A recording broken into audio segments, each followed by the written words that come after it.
Good to be with you again. Created Souls. This podcast, we discuss all issues related to the soul, what it means to be human, and how the soul is a vital component of the universe and the meaning and purpose of the universe. And so it's been a while since I've been here or I've recorded, but I'm back with you, and I have some important things to talk about briefly, and we'll see where it goes from here. Last week I was at the Evangelical. Let me get my video ready. Let's continue that. Yeah. So I was at the Evangelical Theological and Philosophical Society this past week, 2024, and it was a great week overall. Met with a lot of friends, and a lot of publishers and potential clients down the road. And by the way, if you have any need for authoring services, writing services, or just the whole process from beginning to end, from concept to basic marketing, from idea to impact, then I am offering some of those services now. Uh, entitled Becoming a Successful Faith-Based Author. You can find that becoming a successful faith-based author.com online. But regarding the conference, the Evangelical Theological and Philosophical Society was a great conference overall. We had a wonderful time. Again, met with some great people. There was a little bit of controversy over a couple of issues on God and politics, with a few outsiders there. Well, one in particular outsider, but that's a conversation for another day on a different podcast, probably. There was a symposium on the book, and that's relevant here. That's relevant to our discussion. The Origin of the Soul, which a conversation which was published by Routledge earlier this year, which I co-edited with Joanna Leidenhag. And so it's actually a great collection, and it turned out quite well. It turned out better than we had even anticipated. In fact, we found that as many of us are so close in terms of where we land on anthropology and the soul and the importance of the soul for humanity, um, except for uh, JT, of course. Wait. We'll talk about that in a moment. JT Turner. But anyway, we found that even though we're so close, we're like so far away in so many ways. We're so different. We're really quite different, and those implications impact so many different prompts and so many different questions and things that we're forced to think about and in fresh new ways. And I think for those reasons, this collection turned out really quite to be quite strong, really strong, I would say. In fact, much stronger than we anticipated. We knew it would be good, but it was even better than we anticipated. It helps us move beyond the sort of trite discussions over materialism, which materialism is on its way out. And Christians should see it on the way out. It really should be avoided and ignored. And we have better views on offer, better views that are more historically rooted and fit better and more naturally with the biblical portrayal of anthropology, and just have better philosophical evidence supporting them overall. I think that's quite clear, and most of the people on in the book and on the panel agree.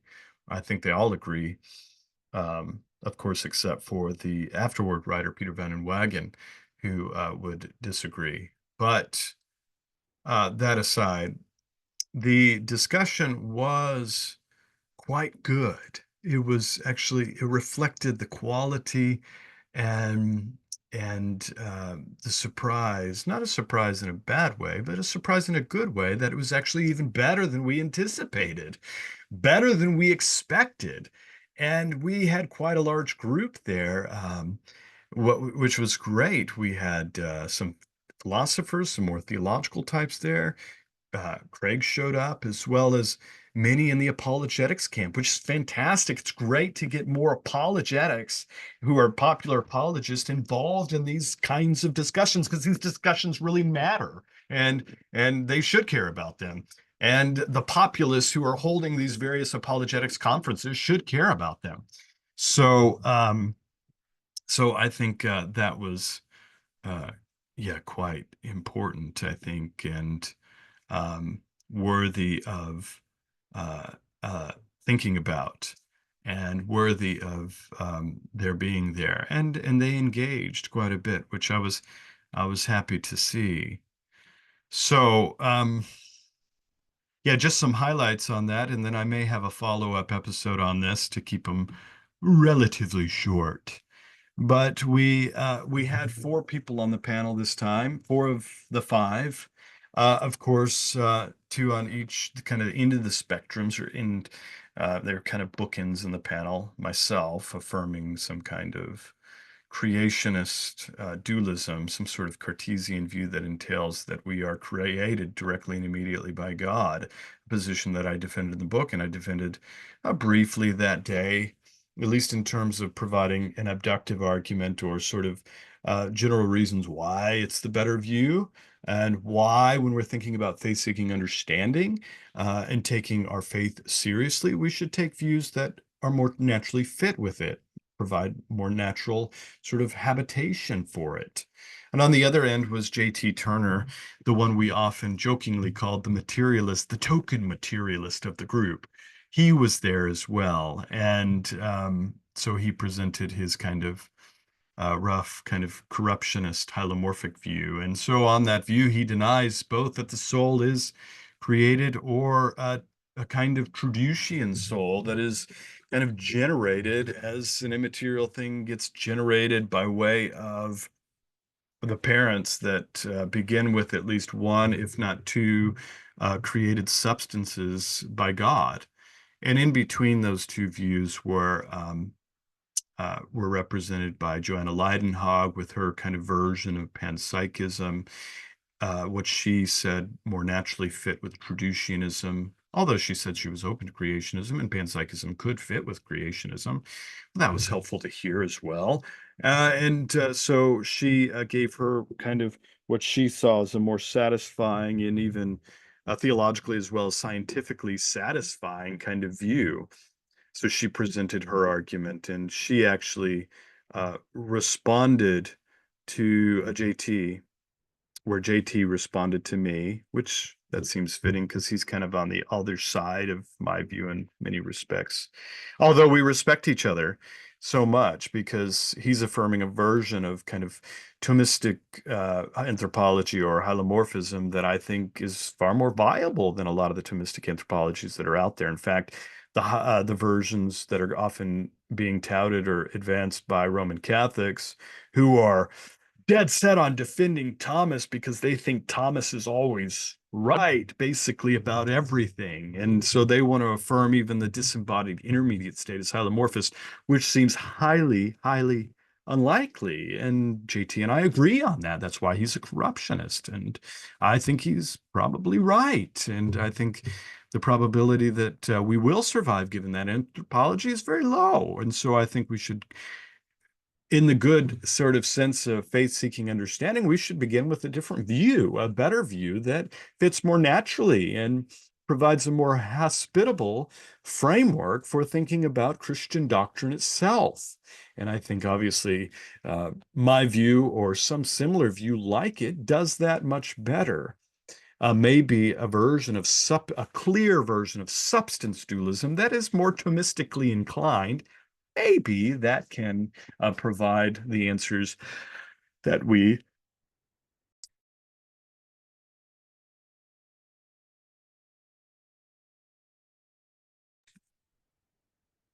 On the other hand, there was Bruce Gordon, and he presented his kind of quirky, weird, uh, theistic quantum informational idealistic view that he has been developing for some time. Of course, he's been not a panpsychist, he's been an idealist of a sort that takes seriously uh, information, in particular theory of information as yielding the kind of idealism that divine idealism that he advances, that he brings into this discussion on the origin of the soul.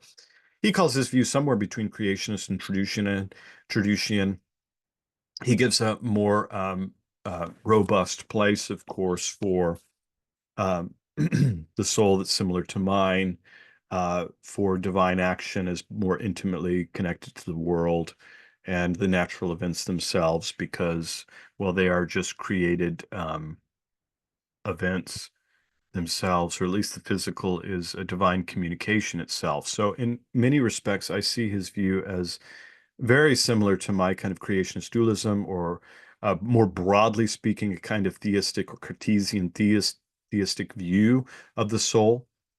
And so I see these, and I think he generally agrees with me. These are closer to one another, and in fact serve as kind of, you might say, as cousins or something of that sort. They're so close in many ways, and depending on how you work out different aspects of science and quantum information and the like, those are obviously more complicated issues that you can take different stances on. And we get into some of the nitty-gritty of that discussion, but in the book as well as in the panel discussion. But that itself is, the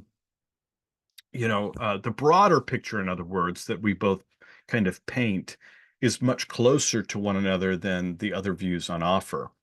In some respects, my view uh, rubs shoulders a little bit more with William Hasker, who wasn't on the panel, of course, because he's affirming some kind of what he sees as a kind of common sense dualistic view. And Bruce Gordon's very clear that his view is not the product of common sense, at least. It's not the product of our epistemic situation, at least not directly. So we have to do some tinkering to our common sense view of the self, as well as some tinkering to how it is that we understand the science and the science in relation to consciousness itself. And so that's where we kind of differ. And that's where I'm less sure of his view, or I'm a bit more agnostic about some of the more particularities of how he spells out or how he arrives at idealism.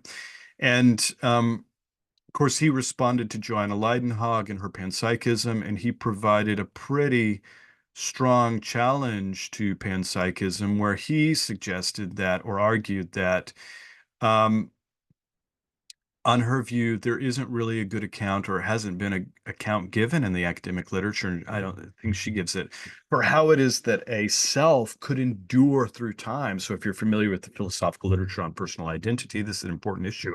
How is it that this one self that exists at this time t, can exist across these other times, time t1, t2, t3, t4, and so on and so forth? How could it be the same thing? And what are the necessary and sufficient conditions that would make it the same across the time? This becomes a real problem for panpsychism in general, and for her panpsychism, in that there doesn't seem to be an account. It doesn't seem to offer that account. And that seems problematic. And this is a bigger issue when you're thinking about which views to pick with respect to Christian theology or Christian doctrine, in terms of like doing a kind of faith, what you might call a faith-seeking understanding project. Her view seems highly problematic, and in some ways more problematic than the other views in the book. Interestingly enough, that doesn't mean that it's off the table of discussion. Maybe she can supply an answer, or maybe some panpsychists will come along and supply an answer. But it seems that as substances go through what substantial changes in and through time, it just seems that they're distinct substances, and there's no clear or good or rigorous account that accounts for, well, or explains or provides a plausible ground for endurance, the enduring person, in other words. If that's a problem, then that's a problem for survival as well. That's a problem for the resurrection, or what's presumed in the resurrection. Of course, you can punt to the miraculous divine action of God just creates it and makes it so, but in a coherent worldview, or in a probabilistic case, that seems unlikely. If we're following theology in a way of doing faith-seeking understanding, that just seems like a not good view to go with. All things notwithstanding, her view is very interesting, and It's gotten a lot of attention, and I think in theological circles it's kind of creative. And so there's all these other positive things to say, of which Bruce says, and he's quite sympathetic to her view in some ways because her view lends itself to some version of probably substance dualism or an idealist version, which is the other problem with the view. It doesn't stand on its own. It requires some sort of materialism, substance dualism, or idealism at the end of the day, and that seems to be the fact of the matter. So there are some real challenges for the kind of theological panpsychism, although it's better than the secular alternatives that come out of this kind of naturalism and the narrative found therein throughout history as it's come back onto the table for discussion, of which in some ways it's new and in some ways it's old. In some ways, you might say, you might read back into Leibniz and see something like panpsychism, but that's a larger, more complicated historical discussion itself. That discussion between the two of them was fascinating, and I think that objection to her view was quite strong and quite problematic for her view. Now, with respect to Bruce, I already intimated this already. I responded to his view because he's the closest, and I honored him quite a bit because I've learned so much from him. He's had such an impact on me in terms of figuring out idealism, seeing its impact in intellectual history, and the beauty of his view altogether, which I'm very, very sympathetic to. Something like that kind of Berkeleyan idealist proposal, but at the end of the day, I'm not completely sold on it. I'm not sure that it's true or right at the end of the day, but it could be. And for that, I'm grateful to him for his view. Of course, JT responded to my view, and he argued that, um, as he is prone to do, he raised an objection to my original article or the original chapter in the book, and well, he does see some benefits in affirming Cartesian dualism, especially if you are doing the kind of faith-seeking understanding project that I'd be more inclined to do, then it is a good view. It's a natural view to affirm. But he had some quite critical objection to my um, presentation of it that he doesn't seem to think demands Cartesianism. Of course, he's following within the animalist tradition, so he is coming from a quite different perspective.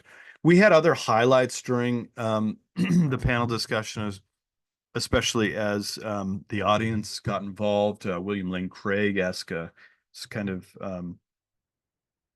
uh, raised a concern for the sort of creationist view, Cartesian view that I offer, of which he's very sympathetic now. Interestingly, he's very sympathetic now, and I think he actually is a Cartesian now, which will come out in his systematic theology. And so that's interesting. But he raised the question about, the problem of God having to kind of create innumerable souls directly and immediately as a kind of responsiveness to the creation when a new human substance comes into being from procreation. And I responded and said that I think there's something beautiful about that, that we need that. And following John Foster, it ends up being at the end of the day a kind of a pretty good argument for the existence of God when you accept Cartesian theism, where God has to directly and immediately create souls because there is no other natural explanation in the world for them. So that was met with some pushback on the panel. And of course, there were other issues that were raised from within a kind of faith-seeking understanding. Some audience members raised the question about, well, what about the Imago Dei? Who fits best with that view? And we had our different answers to that. And then ethics, practical ethics. I mean, that comes up in some respects. It's not a direct attention or focus in the book, but it does come up in the book. And there are some issues within the book that that force us to raise some ethical questions. Of course, if you're affirming something like panpsychism, where there's kind of this degreed personal identity early on in developmental stages, then it seems to lend itself to this possibility that some organisms or human organisms, substances, are not fully formed substances, or not actually human substances yet. And so that raises the opportunity to raise the question of the moral permissibility of abortion, for example, which I think is a very serious issue. There are other ethical issues that are raised as a result and prompts. So there's a whole host of issues that this discussion raises that I just want to highlight that was highlighted to some degree on the panel discussion, which ended up being really, really invigorating and fun and engaging. And it was overall a great success. So I hope you will buy the book, The Origin of the Soul, and pick up the panel, which it should be published online, and you can get it for a few dollars or something and listen to it after the fact. So yeah, let's continue this discussion.